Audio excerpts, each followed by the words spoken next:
Hey guys, it's Izzy. I know a lot of you have been asking about the radios that I just came into, so I figured I'd do a video and let you guys actually take a look at what I'm talking about. What we have here is a Motorola Saber 2. This is a mil-spec radio. It was used by the military before we went to the emitters. It was also very, very popular with law enforcement here in the States. It's capable of DES encryption. Has a hand mic set up in the back. You can attach all kinds of throat mics, hand mics, set it up to run with a Peltor. Very simple and easy to use. On and off switch and your channel selector.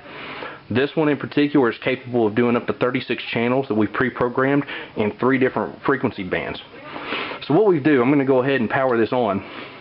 As you see, it's pretty easy. Right now I've got it set on what's called the MERS radio.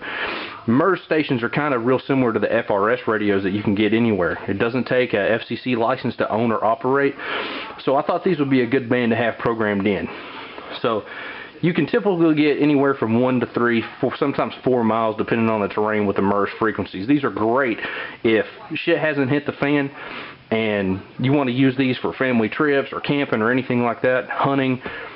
You can use these FRS frequencies, these MERS frequencies, to communicate with family or friends or whatnot. The next step, what we can do is we hit this button, we can go over, hit zone, select, and it'll let me go to different channels here. Zone, select, hit select again. Now I've got it on NOAA weather radio. These are great stations. I thought these would be pretty handy to program into just in case if you want to listen to the radio for emergencies or anything like that. The next thing we have, we'll switch over to the ham bands. We've got 12 different ham bands programmed in this, and obviously if you're going to use these now, you have to have an FCC license, your ham radio operator license, to use these frequencies. But it greatly extends the range of these radios, so it gives you a little bit more versatility. We've got 12 ham channels programmed into this, so in case you need to communicate over a little bit longer distance.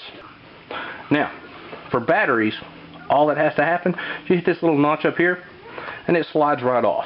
You can have a couple of these stationed around and slide them on, slide them off, quick change them as necessary. If your radio runs down, battery starts dying, go ahead and switch it to another radio.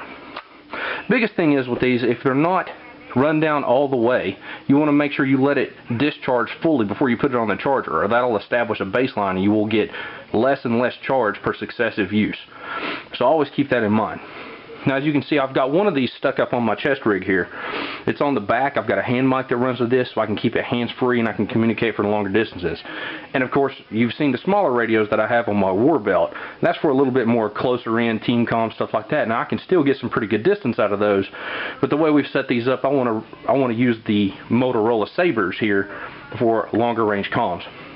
Now see, the pouch that I have it in is an Eagle Industries emitter pouch. The emitter is a military radio, very, very similar to the size of the Saber, so these fit really well. Now, this is the VTAC radio pouch. These are great pouches for the money. Viking Tactics and 511 Tactical teamed up to make these, and they're extremely affordable. They're at a great price point and it's outstanding quality. The Sabers will slide down in and fit these things absolutely great. It'll hold it in there nice, snug, great radio pouch for the money. Like I said, I wanted to give you guys some options to kind of explain to it a little bit better. If you have any questions, shoot me a PM or hit it up in the thread. Thanks.